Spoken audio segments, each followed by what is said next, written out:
On this week's GTA 6 o'clock, character customization options. We've got to be really stealthy this time. You turn up in a big gold suit. The mechanics we want to see return from previous games. Some liquid food in your metal horse. And a new voice actor debate. People say he sounds like Jason and is physically similar. It's all here on this week's GTA 6 o'clock.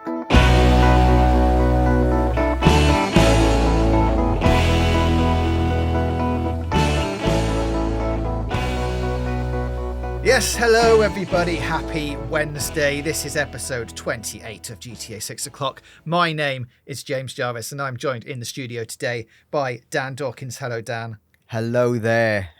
We've got some things to talk about this week. Some of them you would have just heard at the top of the show. But first, last week's points. I made an error last week when I mistakenly said Red Dead 2 didn't have a first-person mode. Of course it's got a first-person mode. I just didn't play in first person. So apologies for that blunder. Well done for all of you that pointed it out. 10 GTA points for you. Just for the commenter on YouTube, we will not be extrapolating on that anymore. There was one episode, Dan, if you remember, where we said extrapolate quite a lot. And people have been wanting the return of the word. So no more extrapolation. Sorry about that. And then the comment that we talked about on the driverless cars. Obviously, taxis are also sort of driverless cars. They just have a driver in. And you can, obviously, in previous GTA games, get in a taxi, tell it to drive you to a place, and then go into the cinematic mode. So our driverless car comment, although still valid, I think, is not a brand new feature, per se. I know. And I like what you've written here. Driverless cars can also be called taxis. Yes. Bravo. True. I think there is a subtle difference in having another human in the car who might react differently to a machine that may or may not is slightly different, but I take the point mechanically. It does give you, I think, a lot more gameplay and fun options with driverless cars and AI and talking about all that kind of stuff versus, you're in a taxi cab and a man starts talking to you and how about your day and things. So I agree. But on to this week's news and comments, Dan. We've been looking at something else that we covered last week, which was the chat around the Trailer 1 leak and how that might play into Trailer 2 and what Rockstar are going to do about that. But actually, in the last couple of weeks, there's been a little bit more info about how we think Trailer 1 actually leaked, right? Yeah, what's interesting about this is the person who's investigating it is legit, as in is really known for debunking crypto scams. So there's somebody called @ZachXBT who's on X, and he calls himself a scam survivor turned 2D detective. Now, what he really is he's like a big cryptocurrency trader who knows and jumps into hacks, and he's always exposing things like SIM swaps and all this different stuff. Like, he's super legit, right? And he's got 500k followers of people who believe what he says. What's interesting is he doesn't normally talk about video games. Like, it's not his meat and drink. He's much more in the crypto space. Mm-hmm. But he just decided, because there's a link here, to go, hey, if you're wondering, this is actually how the GTA 6 thing went down. Why should we trust ZachXBT? Well, there's lots of reasons. You can go through his threads and look at all the various scams he's uncovered. His reputation on Reddit is good, really good. And like one Reddit poster had put, if Zach tweets that funds have been stolen from your address, you better believe it's been stolen for sure. He's that good. So for him to turn his focus on GTA, whilst again, we are not 100% endorsing this research ourselves, we haven't done it, this guy is legit. Yeah, and this would all be in their world because obviously the trailer, as some of you, maybe all of us saw, had the massive crypto hashtag on the front of it when it first leaked. Of people, going, hey, buy this cryptocurrency, which then immediately caused Rockstar to release the first trailer. So the timeline of events then goes a bit like that. Trailer 6 was leaked by a threat actor. There's also going to be words in here, some of which I don't understand. I don't know if you'll be able to help us out. I'll jump in if I can explain them. Otherwise, good luck on Google, friends. Yeah. So this was leaked by a threat actor who goes by the alias Skenker, he purchased, allegedly, I guess, Yes, yes. access to the YouTube admin panel, which allowed him to view the unlisted video earlier. Now, there is even a point here to go, how do you buy access to the YouTube admin panel? And from the things that I saw of looking around, the only way you can do that is if you've got someone who has access to the YouTube admin panel, who literally would just, basically give you the URL, give you the access and say, well, I can do this remotely from anywhere. Here's my login. Please give me some money and you can go and have a look around this thing. So that's like you're saying, it's almost like buying off an insider. Yeah. That I think is what happened, allegedly. Yes. Is somewhere along the line, somebody went, hey, I work at YouTube. I've got access to the back end. Would you like my access login? Yeah, wow. Okay. And we've got to stress again, we don't know this for a fact, but this is what's being reported by a really reputable scam investigator. Yeah. So that was December the 4th, 2023. And then at 8:50, I'm going to get these times right, that's UTC. Yeah. Was when they first mentioned having access to the new GTA trailer and shared the YouTube admin panel screenshots on Telegram. So that is when you can see there's a URL that's essentially like admin.youtube.com and then a whole load of other stuff. Is them saying, look, I'm in the back end. I can see this thing that's a video from 2K. They then shared a screenshot from the trailer showing the GTA release date, which was at that time 2025. An hour later at 9:58, they leaked the trailer on X, and then 11:10, 10 past 11, Rockstar verified the leak and then subsequently released the trailer officially. Now, I guess the interesting thing about this person who allegedly did all this stuff is they've been involved in 40 plus high profile SIM swaps since April 2023. Do you want to explain what a SIM swap is, Dan? Yes. So like it's actually similar to what I thought it was. As in, we all have a SIM in our mobile phone. So SIM swapping is known as like SIM fraud or SIM hijacking, and it's a type of cyber crime where a scammer takes control of the victim's phone number by impersonating them. Now, it's not just that they're using it to make phone calls or send naughty texts. It's more that then can allow them, the mobile provider can then port the number to a new SIM card, which gives the scammer access to the victim's personal financial information. So that can include like banking details, social media profiles, credit card accounts. That could be a really costly crime if they're targeted. And he talked about him, talking about some big SIM swaps, and these mean nothing to me, but they might to you. It's Vitalik Buterin, Steve Aoki, Peter Schiff, Elo Trades, BitBoy, etc., etc. Now that's etc., etc. If you understand this world, I don't. But yeah, again, this is where our guy Zach, he's on the money with unearthing this type of stuff. So they allegedly know what happened and who did it, and there was a comment actually that you might be able to give us some info on that said, well, if you know all these things, is he locked up now? Yeah, and well, Zach's reply to that was, nah, he's chilling as far as I know.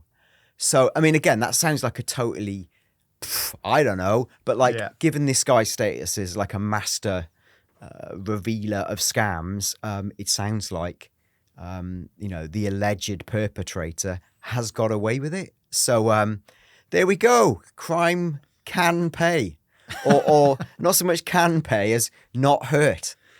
Which is quite bad. So if you want to check out that thread, it's all up there on Zach's profile, and there's a little bit more meat on the bones there where you see what the perpetrator is alleged to have said. So you see the thread where he says like, "Hey, I might need your help. Some ideas. Actually, I have the GTA 6 trailer, but I want to leak it and put by $BTC as a watermark, but I don't know where I could post it everywhere." Now, that, again, is the sort of thing you could fake retrospectively to make look legit, but that's the alleged messaging. And there's a little bit later on where the same poster says, by the way, a little sneak peek, and like it is the logo and what was then the date coming 2025. And his joke is, they're sick rather than they are gonna edge us for a little longer. So yeah, well, he wasn't wrong about that for sure. Probably wrong that we'd be edged for a lot longer. So there we go. Again, as you say, those two messages quite easily Oh, fakeable. so easily fakeable. Absolutely. And the timestamps and things reasonably fakeable. The YouTube backend that you can see in the tweets, obviously anyone who is on YouTube has their own YouTube channel, can compare this to the one that you'd get as a regular YouTube uploader, and it is different. So we could probably in the future we could send this to people that we know at YouTube and see if this is a legit like admin panel backend. I mean, all of the information is correct in there. I will give them that. Just with all these things, you have to be a little bit cautious before we go all in and say this is exactly the truth. Exactly that. This is what's being alleged by someone who has a good reputation, and I don't know why they would get involved. They're not like one of these GTA 6 spam accounts who has 5 new screenshots a day, and they all happen to be of attractive naked women. This is someone Not quite naked. Yeah, well, mostly naked women. This is a guy who reports pretty much nonstop on Bitcoin scams, and is like broadly on the side of the angels, like pulling out people who are doing bad things. So I don't see necessarily an incentive to make up this information, unless he really wanted to appear in GTA 6 O'clock. So in which case, mission achieved. All right, we're going to do something that we haven't done in a while. Let's move on to some of your messages and emails. Thank you to everyone who has messaged and got in touch. You can email us GTAVI O'clock at gmail.com. You can get in touch on Twitter at GTAVI O'clock, or you can just leave a comment below and we will go through and find them all and pull some things out. Had lots of great feedback this week, including from George Carter. Thank you for getting in touch. George, who said that they really enjoyed our music requests episode and would like us to dive into things we'd like to see and not see in GTA 6 that previously appeared in other Rockstar games like Red Dead 2 and GTA 5. They went on to say, I, for one, this is quotes, this isn't me, this is George. Yes. George said, I, for one, can't stand the whole core health and stamina, eating to regain core bars or whatever. That's a terrible choice. And then he went on to say something else, which is further down my list, that says, oh, no, he didn't. He just said, what do you think about this kind of stuff? Yeah. There we go. So let's throw that open to you, Dan, and say, obviously, there's been a lot of features in Red Dead and GTA 5. Are there any that notably stood out that we really want to see return into 6? Well, there's something that can guide us here. And before we jump into that, I wanted to just quickly address George's note about core health and stamina, because I'm replaying Red Dead right now. My current Still feeling, not finished that then. Well, not in like the 5 days since we last spoke, and it's been summer showcase weekend, of which we make one of those shows. So tiny bit frazzled, haven't had much Red Dead time, and in all of that, the core system for me can broadly get in the sea. Like, I don't see what it's bringing that gives me much joy. Maybe the horse stamina bit is good. Is it good though? Like, do I enjoy it? I mean, that's probably something you're not going to have to deal with in 6, the stamina of your horse, I would say. No, but maybe your metal horse will have needier requirements than... but I agree, it's different, right? And I think Red Dead's uniquely good and annoying at times, because you spend a lot of time on a slow-living horse. It's what's good and bad about Red Dead, really. And I mean, for 6, I do think your metal horse is going to need some requirements. And I think you are going to need to put in some... Are we going to continue this analogy? Some liquid food in your metal horse every now and then. Let's while you're continue it, driving but around. also steer away from it before we get so deep in the pit that we can never escape, I would say. Will you be adding fuel to your car in GTA 6? I would going to say yes, you almost certainly are. So there has actually been a little bit of talk around this in the last week or so, which popped up on a new Reddit thread that has a user saying that they were watching some of the leaks again, and they discovered that Rockstar might take the hair growth mechanic from Red Dead 2 and implement it in the next GTA. They say that there's footage of Jason in a yellow and black long sleeve shirt. This is in the leaks. And he has hair coming down the back of his neck in a slick fashion. And in other footage, he does not. Though you can't see what hairstyle he's actually wearing because he's got a hat on.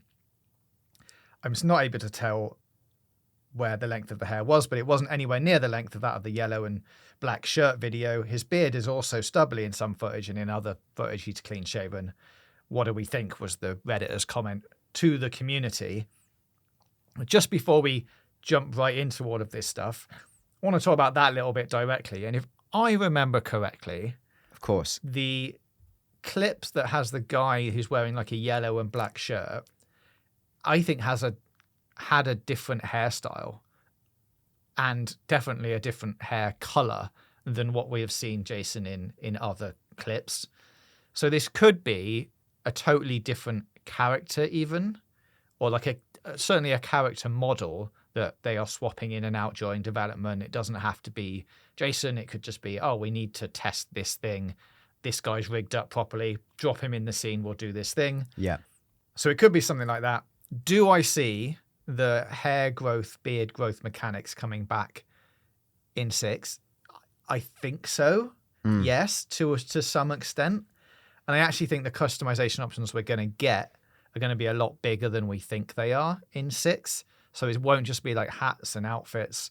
We'll get hairstyles, makeup, hair color, all of that kind of stuff. But for central characters, I think the difference here is that you could do this a bit in GTA 5, but not extensively. For example, Michael can't ever wear a hat. Yeah, that's crazy. Now, I think what this opens up is an interesting debate on how you can convey a story and storyline beats if you're allowing for full-on customization of characters in a way that might get them looking totally different to the way that the story is sort of implying that they are acting.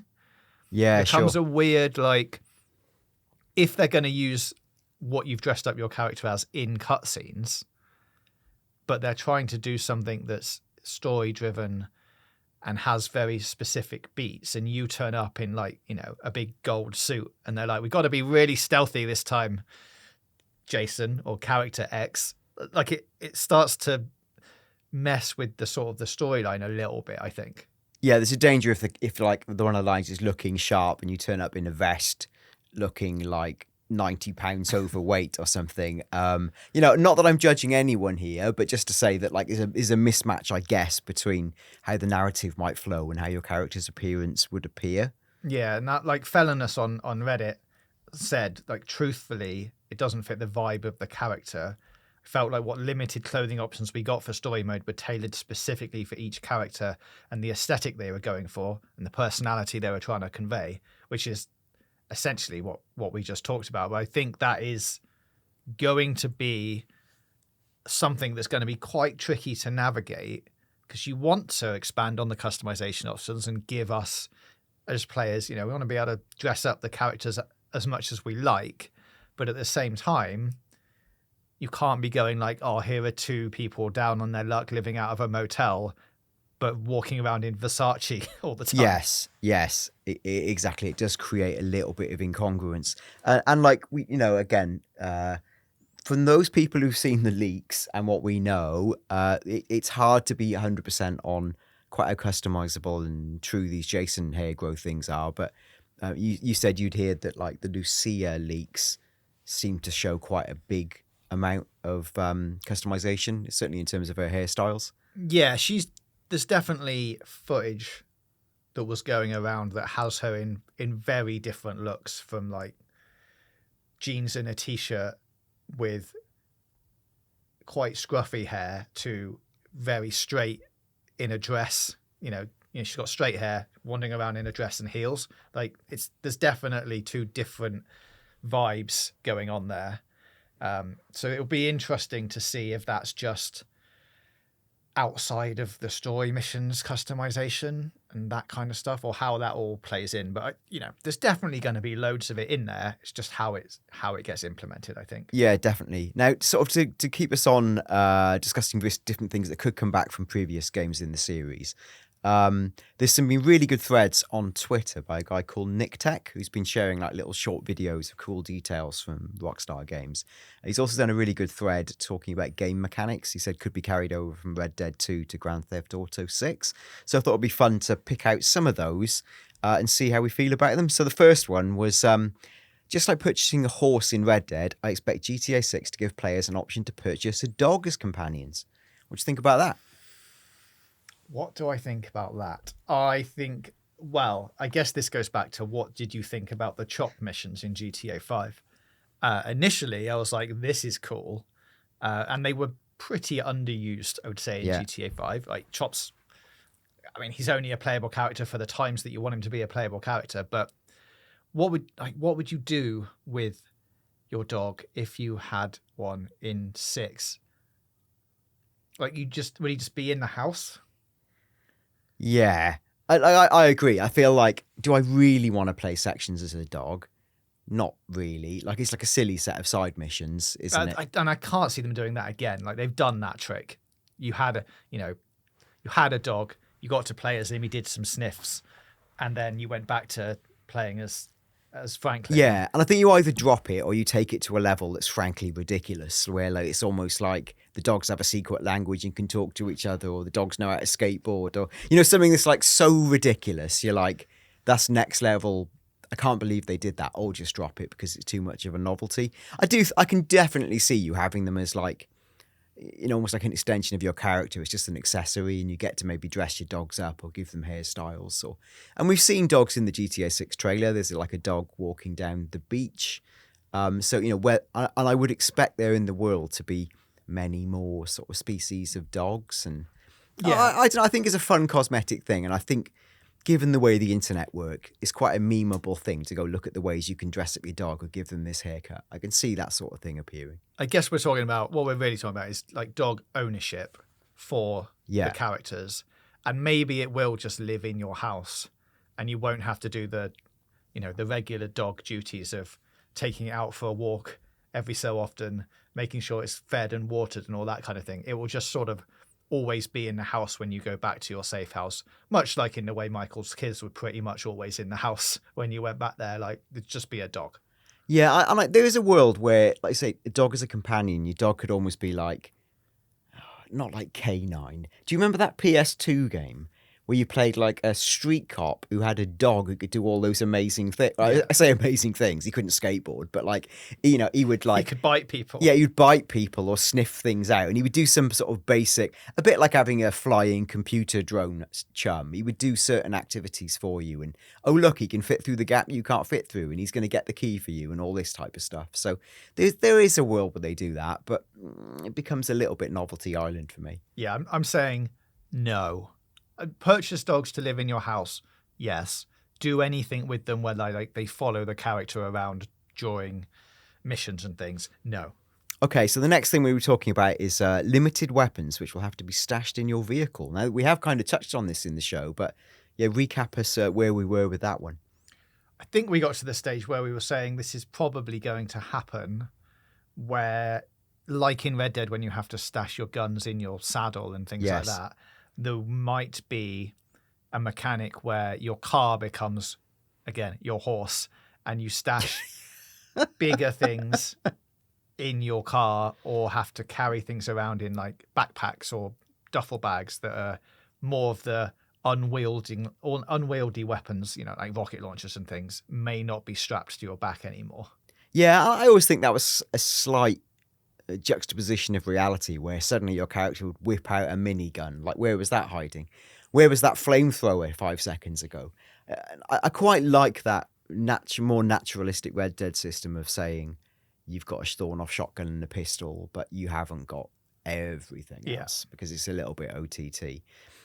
Like I've said, I've also argued on the show, it's a fine balance, where I think if you're in the middle of a mission and then you had to, like, I don't know, it could be annoying if you have to constantly go back and get things. But for like set piece missions, I think it's quite a good mechanic to have to run back to your car. Yeah, I mean, and that's the same thing that's happened in games like Resident Evil forever, where you have to pick, I can't take my shotgun, the flamethrower, the pistol, and all of these herbs with me until the next safe box. So I'm just going to take all this ammo, and a shotgun, and hopefully they'll pick some stuff up on the way. So it's not outside of the realms that I think that could happen.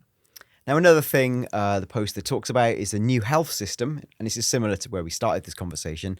This time you will need to eat, sleep, and perhaps even train to have better health and fighting abilities. Now, I don't think GTA has ever felt like that kind of game where you're like, I mean, the reason that these mechanics exist in other games is because you need more health to go and fight the big boss. Whereas GTA doesn't have, you don't get to a stage where you're like, oh, these goons, I have to take like 3 clips of my machine gun before they go down. It's all very much grounded in almost reality. So like training to be able to be better at fighting and stuff,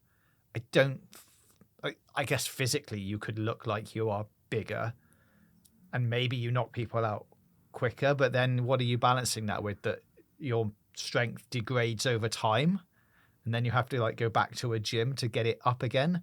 But it's always going to be at a base level that should be good enough for you to get through the entire game. Feels like that's what a GTA experience would be. It's what it definitely has been. I do wonder, like, could GTA go down the road, a very classic RPG road, where your character is more grounded in a core skill, and it's usually like you're either a tank, as in you're good at punching and you can take a lot of hits, you're a stealth person, or, I mean, obviously not magic, that would be ridiculous, but it could be you've got enhanced hacking skills or an ability to unlock things that's easier.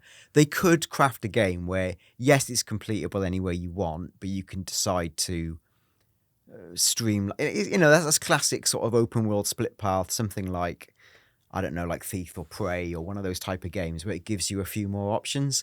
But it's potentially a complication too far for something like a GTA. No, like special abilities I can see returning like they had in 5 where Franklin would basically slow down traffic. Yeah, and I think this is further down the list, in fact, talking about the kind of abilities that some of the characters might have. But that kind of stuff feels like they've played with it before. You can quite easily come back. You've got the eagle-eye vision in Red Dead, which slows down time and you get to fire off, 10 bullets at a time. All of those kind of things could carry across, and you could see Jason and Lucia having one of those each. But in terms of like full-on RPG health systems, I don't think you would need to do it. Like, I don't think it's going to say you haven't eaten in the last 24 hours in game, therefore you can't sprint anymore, or something like that. That'd be deeply annoying. Yeah, that would be annoying. And even in Red Dead, I do find it slightly baffling when you're like, you've got cans of beans, you've got cigarettes, and they all do slightly different things to different cores. Part of me is a bit like, oh my god, that's a lot to think about. I can't be bothered. But they almost do nothing, to the point where like you could ignore them and it would still be fine. Yeah. You could sleep your way past a lot of the things it does. So it's not game breaking, I guess. It's immersion building, but it's not gameplay reliant, I guess. So yeah, do what you want. Yeah, and so the next thing he mentions, and I think this is it's so glib as to be almost pointless. He says wildlife and animals overhaul. Can you add any more sort of thought to that? Like, what do you think you'd want to see from the wildlife and animals that's enhanced or different? Well, aside from them looking nicer and interacting with each other, which I think is probably going to happen, where you would have sort of predator prey mechanics going on, where some of the larger animals in the food chain you might be able to catch hunting or fighting with some of the smaller animals. Yeah, that would be great.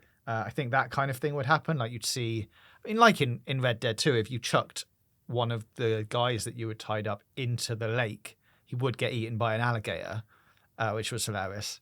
That kind of thing you could see happening, but with, on a wildlife level. So there would be an alligator there. There was maybe your dog is at the side of the lake, Dan, and an alligator comes up and eats your dog.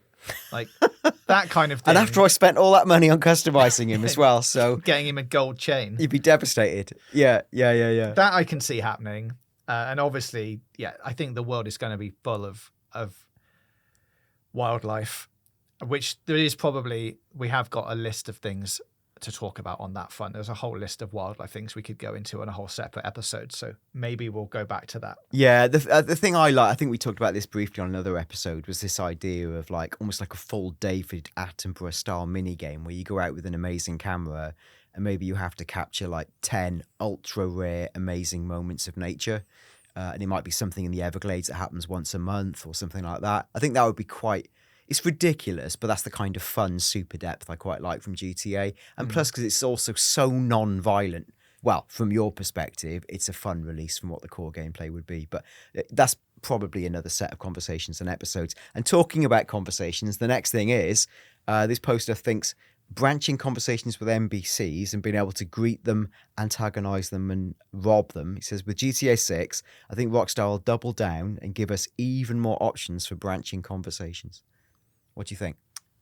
Yeah. I mean, again, it's as we've said on previous episodes, and with all Rockstar games, you can see them playing with mechanics in previous, with the brilliancy of hindsight, being able to go, well, yeah, of course they were playing with that back in the previous game. And you can see, thinking about 6 now, that in Red Dead 2, they're going, well, what happens when you meet someone? You can either rob them straight up, apologize, or, do option. And could those options expand into more, even just more options to begin with, or a slightly branching conversation tree where you say one thing and then their response is something else and you get to say something back? I don't think it's going to go much further than a couple of choices, and I can't see it being that impactful on the overall world and the story. Like interactions with NPCs, it might go as far as, I mean, what I'd love it to go as far as, you said something to someone in the street and then that person ended up working in a shop, which then you had to go and buy something from at some point. And they were like, hey, you were rude to me 3 days ago. Yeah, I'd love that. Now this is going to cost you $20. There's so much programming and memory stuff that would have to go into that, and so many different options that it might be taking it a step too far. But that kind of thing I can see happening with a couple of lines that you get to choose from. But, the stuff that they had in Red Dead was also good enough. So if you just had that, but on a bigger scale, always good. Yeah, I actually think this is an area that they could and should double down on, because one of the limitations always of open world games is they're realistic up until the point you try to do something realistic next to a person. Now, in the olden games, so that would be like you could literally jump on someone's head. They would just fall down and get up like like goldfish, like they'd forgotten what had even happened. And it felt so deeply unrealistic. And then I suppose that improved where that person would take a swing at you or, but it was all quite crude. I think if they could almost create in the moment AI style trees that feel like they're intelligent, almost like mini chat GPTs. I'm not saying this is easy, but like the illusion of something cleverer than it is. So you can have little conversations with people that feel more naturalistic. Now, I don't think, like you say, there's no way they could do that for every character in the game with an actual memory of what had been said, but they could possibly create staged versions of it looking cleverer than it is, where like it feels like you're accidentally bumping into a character, but actually that character was meant to be there. You have a conversation thread and the game knows they're going to pop up later on. It's just you don't know that yet. Yeah. So it might look more random than it is. You could stage an intelligence that isn't really there, and I think that would create this feeling of depth and complexity that would be really clever. Yes, I think that will most likely happen with some of the more minor characters that you say that pop up every now and then. That kind of thing you can carry throughout the game. Okay, so powering through, one is police might be more forgiving this time. So instead of trying to kill you, they'll take all measures possible to stop you first. And it says, in the 2022 leaks, and this is spoilers potentially, there was an option to surrender to the police, which is indicative of this. I mean, that would definitely work and would happen. I don't think it's going to be any different. Like, what's the difference between surrendering to the police and getting wasted? Like, probably minor medical bills or having to pay to get out of jail. Yeah, I feel like, I'll go briefly over this one. I don't feel like it makes that big a difference. It's not like you serve realistic jail time or anything. Like maybe you get less of a fine or something, but it feels in that current incarnation a little bit around the edges to me. It could be, quickly thinking about it, that if you surrender, you don't lose as much of your stuff. Whereas if you end up, getting killed or having to go to the hospital, they take everything off you, so you lose all of your weapons and items and stuff. But by going to the police station, there'll be some penalty for it. But in return for that, you get to keep some of your stuff. I guess as a gameplay mechanic, it would work if your choice is surrender immediately and save yourself running away, but accept you're going to lose a little bit of your stuff, or try and run away, but if you get caught, you lose a lot more. There would be some sense in that mechanic. That's like a pretty classic core mechanic. Now, another one is, he says, when you purchase a car, it will be truly yours and not one you forget somewhere, which feels like is where we began again. And I don't know, it feels like something that would make sense, making cars feel really personal. Yeah, and I think we've covered this in previous episodes as well, and I can see that happening. Or you have to go through a select number of cars in the game, sort of like you do with horses in Red Dead, where you can keep one all the way to the end if you want, but there are definitely better horses that you can upgrade to throughout the game. Well, exactly. You don't want to keep your Citroen 2CV when a Ferrari Testarossa is waiting. Which is slightly different with horses, because it's an animal, feel more attached to your first horse and want to keep it alive. Yeah. Which you can do. But there's going to be more so in GTA 6, like speed limitations and things to have you got a car from the 1990s, or are you going to upgrade it to your 200 mile per hour supercar? Okay, well, I'll skip some of these other points because they're ones we've talked about. Briefly, one is he asked for dual wielding. I think we've also talked about this, and I think we were positive on dual wielding. Yeah, sure. So sure, that's good. We talked briefly about losing weight. We talked about this off air. Yes, this was in GTA San Andreas. CJ could be, let's be crude about it. He could be skinny, medium, or extremely large. And the bits in between felt hard to define. So yeah, it's fun. I think at that time of GTA San Andreas, people were like, oh my God, every single burger you eat is going to contribute to some invisible amount of kilograms. And it's going to be, that's just too crazy and too complex. So I can't see that. Other obvious stuff is like clothes getting visibly dirty and being prone to damage due to injury, falls and bullets. Like Red Dead does that really well. Like when Arthur duels with the guy at the start, like he's fighting in a big muddy puddle and the game forces you to have a bath. And then your clothes, having a bath somehow makes your clothes clean. That's weird. That's how that works. Yeah, sure. Okay. So, but I can see that continuing for sure. Another one is picking up items from the ground, which is carried over from GTA 4. Yeah. Like that happens, like Arthur's constantly picking up his hat in Red Dead 2. Actually, I found that really annoying and just left it on the floor.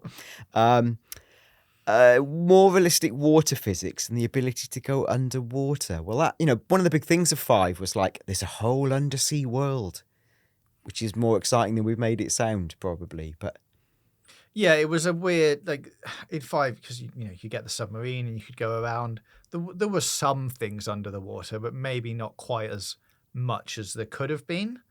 And I think for 6, being on, in Miami, on the beaches, and there's lots of underwater lore associated with real life Miami and things that are, crashed around and shipwrecks and that kind of thing. I can see that it being an expanded thing. I feel like in the previous episode, one of us said we're going to go to Atlantis. Yeah, so one of us might have said that.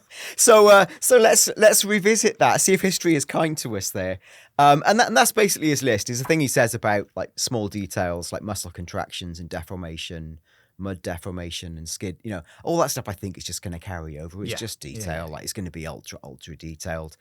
Red Dead does an incredible job of like Arthur making footsteps in mud and all that sort of stuff. That's one of the joys of the game. Before we quickly move on, anything else you'd like to add? I think we should probably do another episode on stuff like this, but is there anything else you'd like to add that feels like an absolute dinger to include from previous games? Oh, anything good in Red Dead particularly, which is newer, or anything bad in Red Dead? I tell you what does annoy me about Red Dead. This is really tiny. And there might be a quicker way to do it. Quickly accessing the full map. Is there like, do you have to hold down a button for a long series of time? Or is it like a menu and then a menu within a menu? No, I think you can. Can't you just press like the central button? That, I think, changes The camera angles. cameras. I think you can. I think it is holding something in. Yeah. It's probably just I'm not using the right shortcut. Well, just thinking off the top and relating this back to Red Dead 2, I guess, what might be nice is that there is some kind of system in there that takes the crew system, like your buddies in Red Dead 2, where you've got different people who are responsible for different jobs. You expand that into 6, where I'm going to call them Jason and Lucia, have a friendship group kind of thing that you do interact with a bit more, and you can go and see for certain things. So you'd go to a bit like Leicester, you'd go to your IT specialist, but there's more people, and you could go and see things for people who are into more weird stuff, like, oh, I want to go hiking, so I'm going to go see the extreme sports guy. But they're all sort of friends with the main characters, and they pop up every now and then. You get to interact with them. Do that. Oh, I think that's fun. And I can't believe I'm adding more. Something I would like to see is if they did go down the route of letting you go to the gym and buy incredible amounts of clothes, what about, as a proxy for a shortcut to that, you could recruit personal trainers, and you go, recruit this personal trainer, and then you'll instantly, I'll get a so-and-so plus rise because I've done the work with him. Or hire a personal stylist, and you go, make me look badass, and they'll suggest an outfit. It's almost like a randomized button and go, make me look this way. And they'll go, here's 5 choices for you, sir. And you'll be like, this is great. This has saved me having to mess around in the menu. And I've done this in Red Dead, where I went through like Arthur's entire roster of like nice but dirty shirts. And I think, part of me just went, just give me the outfits option like you've got and make me look like the dandy man or whatever it is, that sort of stuff. So that could be a silly thing they throw in. Right then, just before we wrap up this week, Dan, I wanted to touch on something that has been around for quite a while, and we have talked about it quite extensively on the podcast, which is the voice actors. And in this case, we're going to talk about Jason. And now this was on a Twitter thread and all over GTA forums and Reddit. And people seem to think that they have found the voice actor again. So this is another option. Now they're going for Dylan Rourke, which we can put a side-by-side up on the screen. Yeah. The bullet points here is that people say he sounds like Jason and is physically similar. He's been followed by Lucia's alleged actress, which is Maniel Perez. Okay. He's got mocap on his resume, but hasn't done any motion capture projects. Now, I think that is a leap, because if you're trying to get work, you'd be like, hey, yeah, I can do some motion capture. But anyway, he started his role as Jason, allegedly, in 2019, according to his agency, based in New York, can do different accents. He's been in Grey's Anatomy. His videos on Vimeo were made private after a reliable source confirmed he was Jason's actor a few weeks ago. Now, I think the only interesting thing here that does give this some credibility is that his agency congratulated him on Instagram for landing a video game role in 2019, which is like quite a public tweet. They were like, hey, congrats for getting your first role in video games. But then since then, he has not been in any video games. The resume he's got doesn't include video games. He hasn't been in anything. It's quite a big statement for your voice acting agency or manager to go, congrats on your video game role. But obviously they wouldn't have been allowed to say what it was. As the bolts vendor in the latest Ratchet and Clank spin-off. It does feel like something more significant. And the timeline, it's neat. Like 2019 would probably be when they were getting into the mocap and the lines recording. But I mean, beyond that, and again, part of this poster talks about confirmed by a reliable source. Like, what do they mean? Do they mean the agency or a reliable source? They're just not saying who it is. Originally this was mentioned on like GTA forums back in December last year. Right. As someone having found this stuff, and it's just resurfaced again. So I think, as we've said, with Jason in particular, it's almost impossible at this stage to 100% nail down who it is. With Lucia, like, Manny feels like where everyone has settled now. I think there's still a little bit of debate over who Jason would be, obviously, because he hasn't said anything in any of the trailers yet. So until you get more lines and actually get to see, a bit more from him as a character, it's going to be quite hard to nail that one down. I've talked about this idea of like you can just if the actor looks like the character, that's a good indication. Sure, it's just that Jason looks like a generic, moderately handsome white man, right? So he's very hard to say he's this actor, he's that actor. I think a lot of people could resemble him. But just to take a little temperature check, Maniel Perez, if you had to take a percentage, how likely do you think that is right now? How good are you feeling about Maniel Perez? I feel pretty good about Manny, like 80%. Okay, solid. And then the Dylan one? It's like fifth. Well, I mean, like facially, he looks like pretty good. But as you say, so does a couple of other people that we've mentioned. It's like 50, 60. Yeah, I echo almost exactly those percentages. And I think I've previously argued against Maniel Perez, but only because I think I wanted someone else to be the character more, not necessarily based on the facts. So there we go. So the betting continues apace. All right. Well, that wraps up episode 28 of GTA 6 o'clock. Please get in touch with us on Twitter at GTAVI O'clock and via email gtavio'clock@gmail.com. Leave your comments below. Please let us know if you have any questions or if anything pops up that you'd like us to discuss. Dan, thank you very much for joining me again this week. And for everybody listening, please come back again for another episode of GTA 6 o'clock next week at 6 o'clock.